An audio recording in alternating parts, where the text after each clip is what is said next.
But it's a very unusual campaign. I've been in retirement, out of politics for 4 years, and my wife heard this tape February the 20th and recorded it. And when I came in with some firewood, we lived in Colorado, she wanted to play it. I said, no, I know, Alan, but I'm out of politics.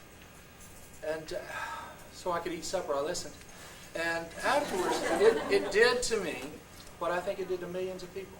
First of all, the fact that Dobson had played it, 16 years of knowing Dobson, he'd never done that. What Dobson said. So I did what we do in politics. I did just to check around. We checked the pulse. I called California, Florida, Texas, Minnesota, and there was a rumbling across the land of a man with a message. When I met with him in Washington 2 months later, I got a call and asked if I would join his campaign and come out of retirement, and I said yes. Alan said some very different things than I've ever heard in all the people I've ever worked with. One, he said, I want to run the campaign like I'd run the government, so I want you to empower the local people to do what they want to do. I don't want a national bumper sticker. We have 16 that I've seen, different bumper stickers. I don't know how many of them. There are 4 or 5 newsletters. There's, I think, 4 internet pages that I know of. But he said, I want them to do it. Just keep them legal and in compliance. And I want them to do it. Second thing was that we don't have any handlers. I'm about the closest thing to a handler you'll find. And under orders of execution, we're not allowed to touch his speeches or his material. So any of the material that you see on positions, Alan wrote. Whatever you hear him say, if you don't like it, that's good. Then Alan said it. So with that, and I've stalled, I give you Ambassador Keys. All right.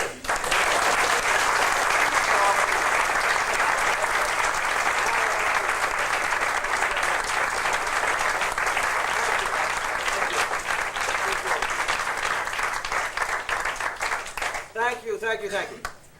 We're having a good day. Are y'all having a good day? Yes. We're having a good day. We had a good weekend. We're having a great campaign. I can't tell you. Part of the encouragement, of course, is due to the fact that people all over the country, in spite, by the way, of the fact that for some reason or another, the media in this country doesn't want to acknowledge it. But I've discovered that I don't mind. As long as I keep going around the country and people keep turning out and the word is spreading, why should I care if they don't want to pay attention to what we're doing?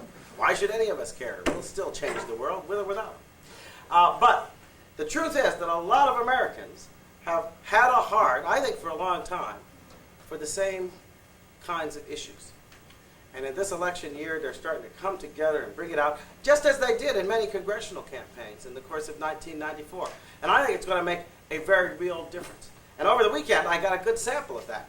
They had been saying, in the run-up to this Perot convention, that all of these folks who were going to Ross Perot's convention were what one fellow described as secular nationalists, and they didn't want to hear about the moral issues, and they didn't care about abortion issue or anything like that.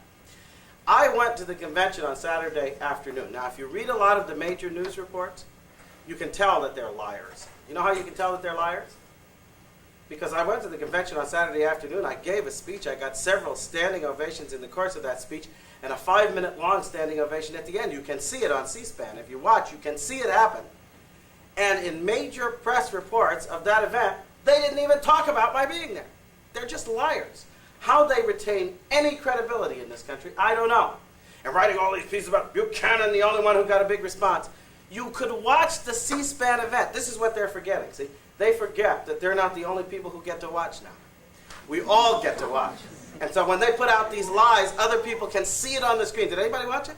You could see it on the screen in front of you. I saw it standing up there at the podium. They haven't reported it. But you know why? Because they were anxious. Pat Buchanan got up there and he played right into their hands. I'm sorry, he did. He stands up in front of the audience and he says, well, you all know that I'm pro-life, but that's divisive. Now let's get on with other things. What is this? Divisive? That's what our inspector says about the pro-life issue. I wasn't about to give into that, so I stood up there and I hit the pro-life issue head on. I showed how it's central to the concerns that we all share. We all share concerns with how the money's being used and how the money's being wasted and whether the taxes are going up and whether the government is in fact doing things that it shouldn't be doing. I understand that. I helped to invent that agenda. As I reminded a lot of people in that audience, They didn't really need reminding because many of them had been people who helped me to organize taxpayer action days around the country, bringing people out by the thousands to demonstrate in the streets around the country starting in 1990. And I ran into a lot of taxpayer action day organizers when I was going into the convention, people who came out especially and said, "Do you remember me? I was your organizer in Cincinnati. Do you remember me? I was your organizer here or there." And I said, "Sure." We had a great time. But you know what was important to remind them of? What was important to tell them was that this country is going to continue to go bankrupt if we don't deal with the moral agenda. That the consequences of moral breakdown, leading especially to the breakdown of the marriage-based two-parent family, that's what's killing us. Every problem we're spending billions of dollars to resolve, every single one, the poverty problem, the crime problem, the education problem, the problem of teenage suicide, the problem of teenage gangs, the problem of illegitimacy and teenage pregnancy, all of them are related to but one phenomenon in this society. One thing and one thing alone: the breakdown of the marriage-based family. Every study and survey says it explicitly. They do all of their research and so forth to see what it is that leads to crime. What does it turn out? 70% of the people who get incarcerated, the young people and so forth, come from what? Absent father families, broken families. And in terms of poverty, what's the number one contributing factor to poverty in America, according to all the statistics? Single, female-headed households. That's the problem. The lack of marriage. It's very simple. And so we don't have many problems for which we're paying billions of dollars. We actually have only one problem with many very expensive consequences. And that problem is that we have, for some reason, and I don't understand why, we've backed away from our support for the marriage-based two-parent family. Well, I carried this message to the Perot people, and I show as well that issues that represent the corrupt and licentious concept of freedom, that puts the self above everything, that puts selfishness and that kind of thing above everything, that corrupt concept of freedom is exactly the opposite of the spirit and heart that's required to sustain families. Families are about being able to put yourself aside, being able to modify your hopes and desires and aspirations for the sake of those you love. Being able to give that extra effort, that extra love, that extra tolerance, that extra ability to care, even when you know that there'll be no return for you except the thought that in the years ahead you'll have strong and decent children who'll grow up to be strong and decent human beings. Even in that world you will not see because you'll be dead and gone. That's what family's about. It's not about selfishness and putting yourself above everything. You have a concept of freedom that represents that kind of selfishness, and you have destroyed the heart and soul of family life. And in America, it's especially important because our public life as a people is based on what? It's based on this very concept of freedom, isn't it? Go back through the history books and see what it is that America is supposed to be about.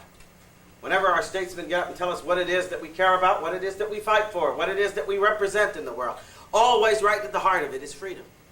If we define freedom in the wrong way, we're in deep trouble. And we are defining it in the wrong way today. We're defining freedom in such a way that it destroys the heart of our most important private institution, the family. We can't go on this way. That's why I have argued everywhere, as I argued before the Perot crowd on Saturday. That makes abortion a central issue. Why?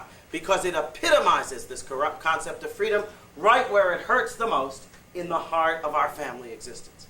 It epitomizes the corrupt concept of freedom right where it can do the most damage, by corrupting the heart of our mothers, by corrupting the relationship between parent and child. What could be more deadly, what could be more devastating than a concept of freedom that destroys right there at the wellspring of family life, the root of everything we need to survive as a society? This is what's going on in America. And this is why abortion is such a central issue. Now, I don't just talk about it, just because I do. People are accusing me these days, "You're a one-issue candidate." I'm a one-issue candidate. It's okay. I told my campaign people several months ago, I said, "You'll know that we're succeeding when they call me a one-issue candidate." I've worked very hard to get to this point of being so-called one-issue candidate. But I'll tell you something. If I'm going to be accused of being a one-issue candidate, look, if the boat is sinking, right, it's filling up with water, I want to be the guy accused of being a Johnny One-Note because I'm standing there pointing to the hole in the bottom and saying, "Let's plug it up." Yeah. I think that makes sense. I think we'd better get down to business. And it turns out, of course, that this so-called one issue of what's happening to our families isn't one issue at all. It is the issue of poverty. It is the issue of crime. It is the issue of education. It is the issue of what's happening to a tax structure that penalizes marriage and undercuts family responsibility. This one issue is every issue we need to tackle. And if we don't see these issues through the moral lenses of our moral principles and moral identity, then we're never going to find the right solution. That's the sad thing. And in every practical area you look at, I often talk to people about welfare reform. You have all these people claiming that they are coming up with welfare reform solutions and proposals. And yet every single one of them, Clinton, Dole, Graham, the whole lot of them, they've all got it wrong. They've all got it wrong because the bottom line for all of them, in one sense or another, is a very simple solution they claim. Put the welfare people to work. That's the solution. You see, the problem is, what does that mean about the problem? They are defining the problem as what? Well, there aren't enough welfare people in the workplace. That's the problem. Well, who are the welfare people? The welfare people are mostly single unwed mothers. That means that we have defined the problem as that there are not enough mothers at work in the workplace. Does somebody here really believe that that's the problem with America today? See? I look out at audiences all the time. I want to find somebody who's going to stand up and defend the notion that the solution to America's problems of poverty lies in putting more mothers in the workplace. Nobody believes this. We know that this is nonsense. And yet we have leaders who are now defining welfare reform on a basis that makes that the problem. And have you ever noticed in life that if you solve the wrong problem, you come up with the wrong solutions? Works that way, it seems. And this is what we're doing with welfare. We solved the wrong problem because we have looked at it through the lenses of economic concerns and some bottom line with money, but we haven't really looked at it in terms of what appears to be the major source of the intensifying problem of poverty, and that is the breakdown of the family. The fact that we wrote the regulations in such a way that for 30 or 40 years we've been driving fathers out of the home and destroying any incentive to maintain or even start that marriage relationship. Don't you think if we're going to try to deal with the problem, we better deal with that one? No, we're not. See, I've made proposals that suggest that we make marriage the goal of our reform effort, and that we do everything possible to establish a marriage-friendly welfare system that actually lives up to the name.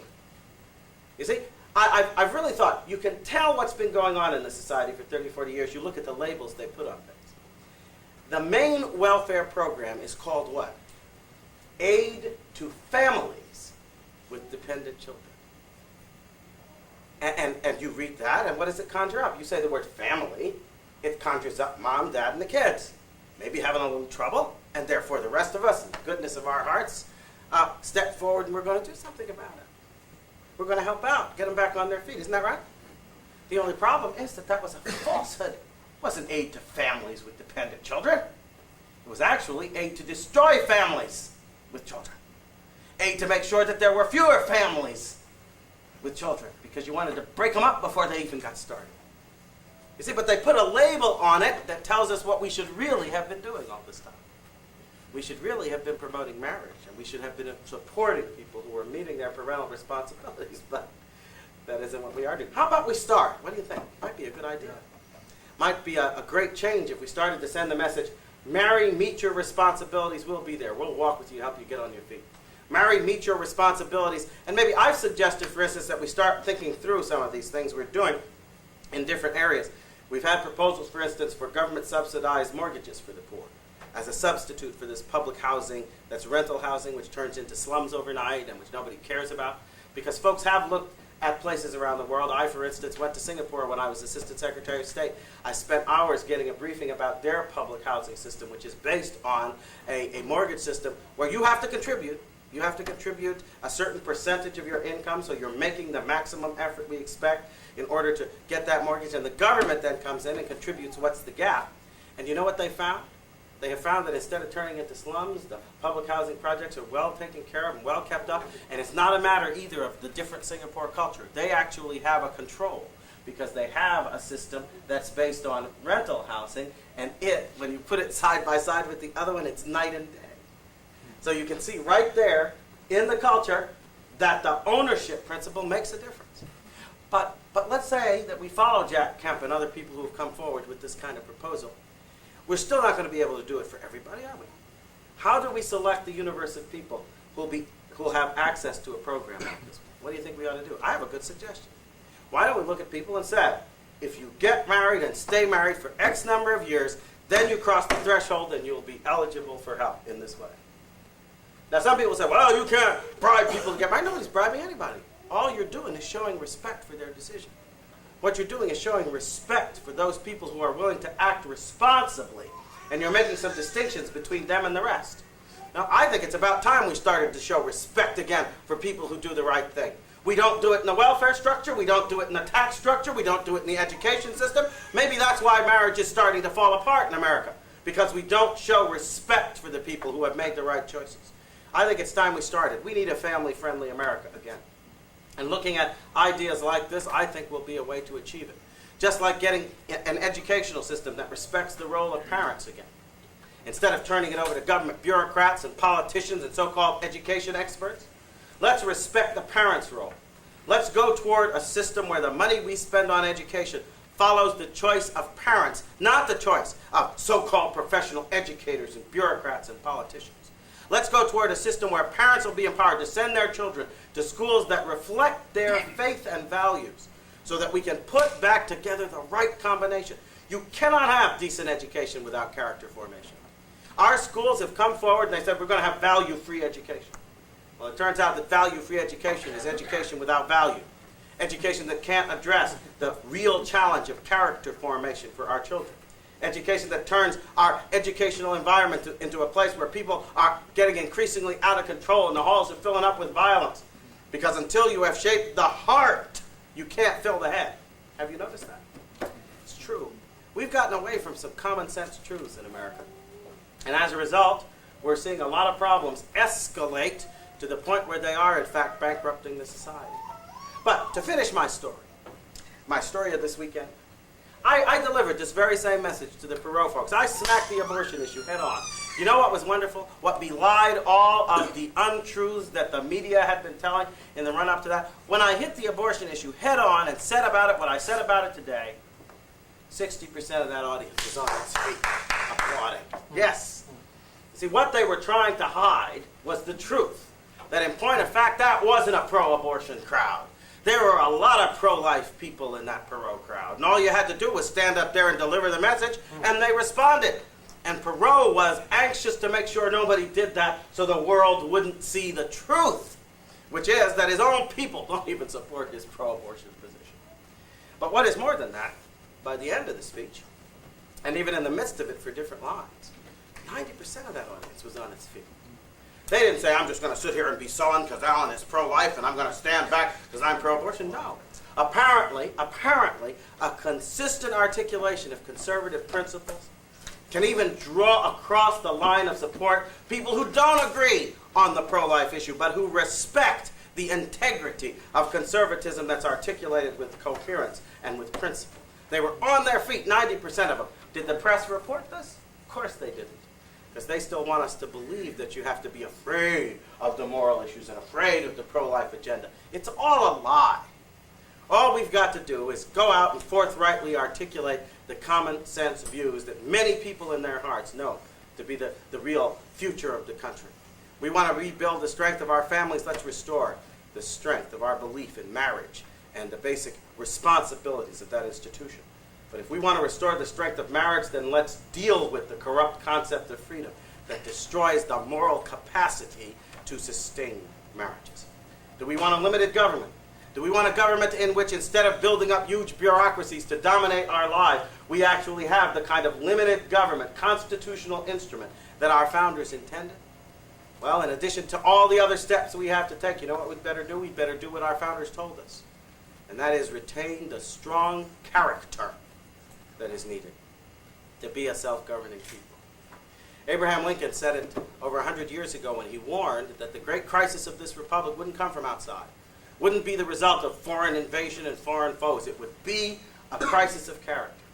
It would be a crisis when Americans forgot how to discipline themselves and govern themselves and act in ways that respected law and the necessary constraints upon the use of freedom required in order to retain freedom. I believe we're in the midst of that crisis. I believe what we will decide in this election year and in this generation as a people will be decisive in determining whether this republic survives into the 21st century. It's really up to us.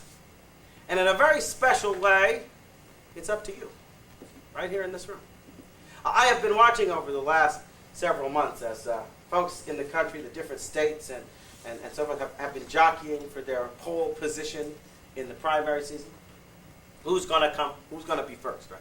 First caucuses, first primaries. It all looks like it's good fun and so forth and so on. Our elections are like that, aren't they? I mean, we're having this straw poll on the 19th, on Saturday, and it's going to be a festive environment. There'll be tents set up. There'll be music playing. There'll be all kinds of colors out in the bumper stickers and all the speeches being made. It'll be like a big family picnic combined with a huge circus and a musical concert. You name it, it'll be out there. You know, we'll have a music concert. Phil Graham is having skeet shooting. Somebody else is doing everybody will be having food. It'll look like the greatest time in the world. Everybody just gets together to have a big party. In the midst of all that, you can sometimes forget what you're really doing now. Because what we are doing in this process, in point of fact, is what people in other countries and in other times must wade through fields of blood to do, must risk life and limb to do, must watch their homes burned down to do. We are deciding who shall govern. And that's a decision for which human beings quite often give their all. We don't have to do it that way. You know, it's become so easy for us that it's hard. See?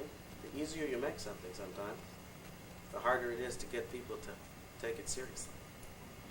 So we'll go into this festive environment, or we won't, and in the midst of it we'll forget that even though it looks like fun and games, we are in fact making life and death decisions for our country.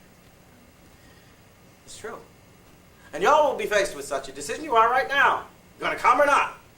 Now right there on Saturday, the people who show up will cast their votes in this straw poll, and by Sunday morning, they will be able to change the perceptions of America concerning what this race is about. That's right.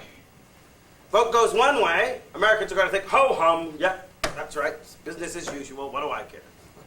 If it goes another way, they're going to wake up and say, you're kidding!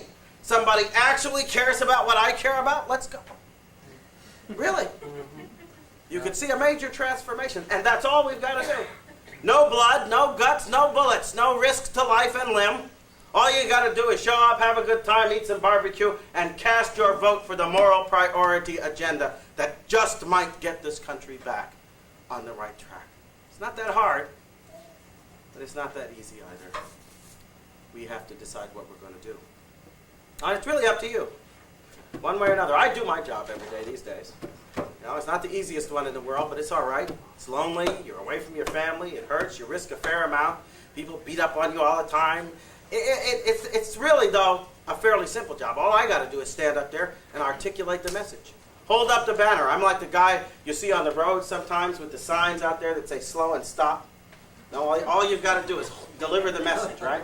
You're not doing the spade work. You just stand there, deliver the message. That's what I do. I just go around, deliver the message. I just hold up the banner. See that clearly, right? Over here is the banner of our moral principle. It's the banner of the restoration of our moral identity, our moral principles. It's the banner of our respect for those great words of the Declaration that declare that our rights come from God and must be respected out of respect for the authority of God. It's the banner of the restoration of the bedrock foundations of our existence as a united people. And we can rally around it because we're going to hold it up. We're going to hold it up from beginning to end through thick and thin, no matter who tries to stop us. Now, Ross Perot,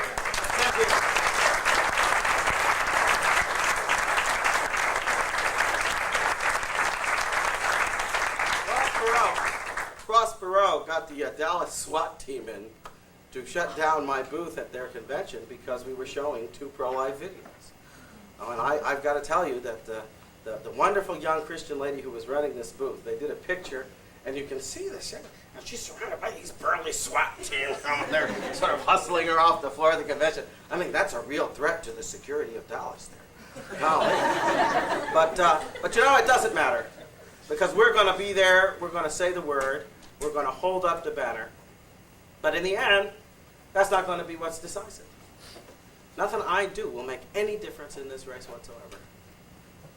Because in the end, it's what you do that will make the difference. What you do today, what you do Saturday morning, what you do when the caucuses come, what you do when the election rolls around, this will decide everything. And after it's all said and done, whatever the outcome, it'll be your examination of conscience. I think, God puts us in special positions. He's put the people of Iowa in a special position in this election business. And he's put the people of America in a very special position in human history. He has blessed us beyond measure. He has given us the abundance of food. He has given us the abundance of talent. He has allowed our creative juices to flow until we construct this fantastic economy and plumb the depths of science and apply all different kinds of schemes and theories that have produced, great conveniences and all kinds of wonderful products that the world marvels at. His hand has rested on America. Someday, to each and every one of us, we're going to learn the truth. To whom much is given, much is required. Yeah. And he's going to look each and every one of us in the eye at the end of it. He's going to say, you were an American, weren't you? You were an American. That's right. I did a lot for you people. So where were you when it all went wrong? Where were you when they turned their back on my existence and my authority? Where were you when things started to break down because you people decided I didn't exist anymore and that you were the ones who made all the decisions about who lived and who died and who was human and who was not, and whether you were going to respect the basic God-given human dignity that I prescribed for every child in the world, born, unborn, whoever they might be, all the children of God. We've got to decide what our answer is going to be. And I think that right now the question's being put to all of us as Americans. Are we still a people of the Declaration, standing for the principle that God made man and gave us our rights? Or are we ready to stand by when those principles are abandoned and the important institutions like the family, which rest on that respect for the intrinsic dignity of human life, collapse? That's what's on the table for us right now. It's obvious what we've got to do. It's a lot of work, and it's a commitment. But it's no more than has been expected of every generation of Americans if we are to hand to our children God's blessing of liberty. It's a lot of work to do. Let's get on with it. Thank you very much.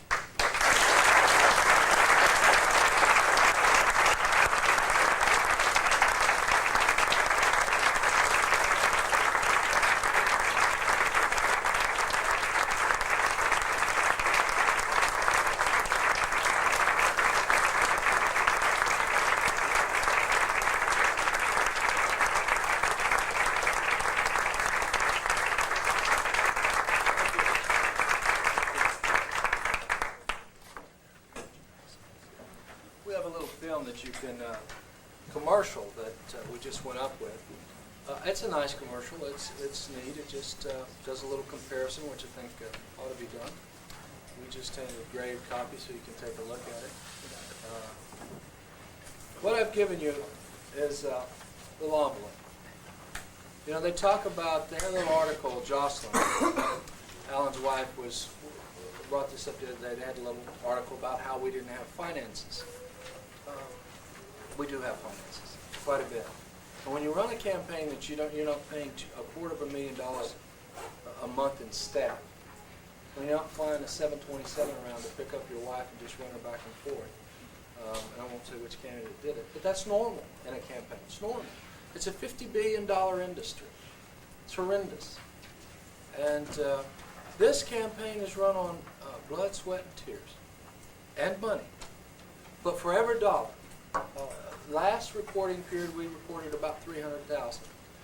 You could do that on about a 10-to-1 spread. That was about $3 million. If you take all the independent expenditures, the videos that were made, Greg's one of those, the tapes that are made, the materials, the newsletters, everything that's going on, the miles that are being driven by volunteers instead of paid staff, you find out that your investment in the man and the message is worth it. So I don't know where your heart is. I don't want you to make a swift judgment. But if you're touched, if you want to see this message out, then we need you to fill one of these out and put something in it. My old Baptist background, I don't like change. No, just kidding. No. And a couple of extra zeros, as long as there's not a dot in front of them, is great on a check. So, but we're going up on the media. We're the first candidate up.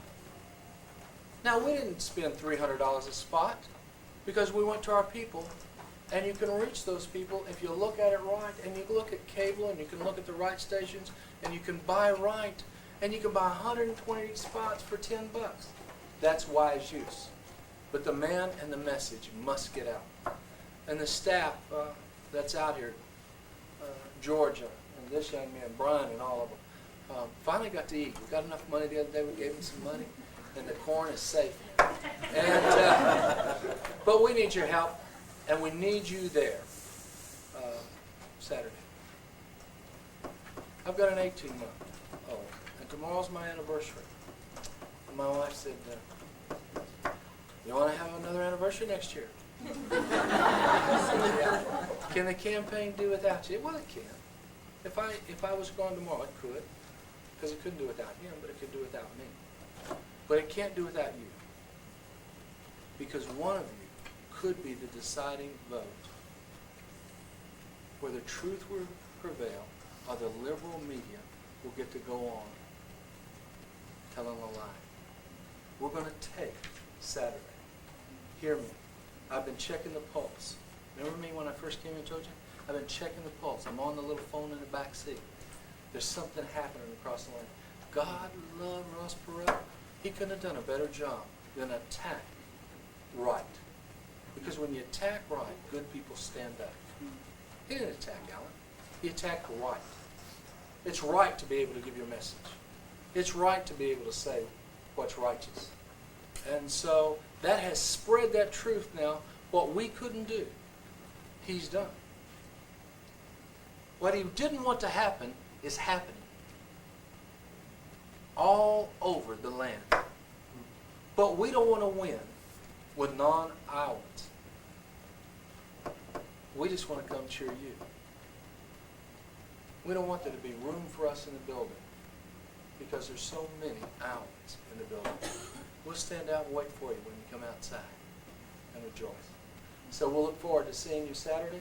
The candidate's got time for a couple little questions while you don't let any jingle hit you, okay? God bless. Thank you. All right. You need a pen, by the way, I carry no. Are there any questions? On anything? Yes? Again, so you're hearing your viewpoints on income tax structure, what it is now. I think we've reached that wonderful moment which some of us have been anticipating for a long time. The wonderful moment when the truth can be told about the income tax system. And you know what the truth is? There's only one thing to do with the income tax system, and that is to abolish it. We must get rid of the income tax. Now, if I had said that 10 years ago, everybody would have laughed and said, yeah, sure, get rid of the income tax. That's because we had allowed a sense of inevitability to grow up about it. But there is no inevitability about the income tax. You realize this. It was actually an innovation.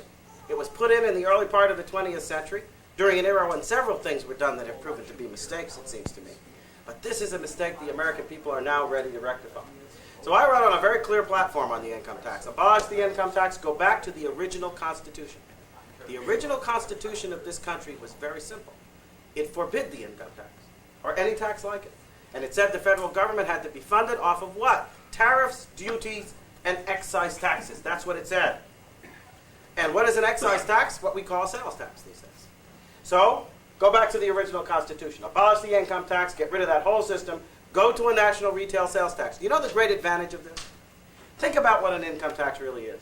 People go out, and in various ways, they work, they invest, they risk, in order to make money.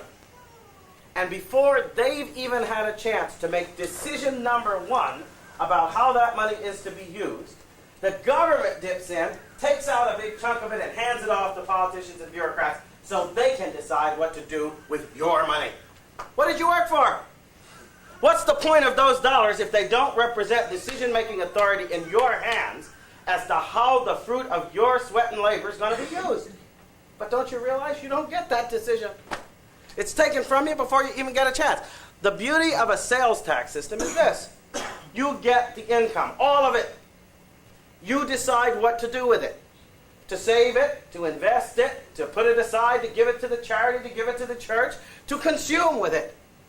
You make those decisions, and after you make your decisions, the government, in the public square, in the marketplace, comes in, and as a result of public transactions, it then gets its percentage of what goes on.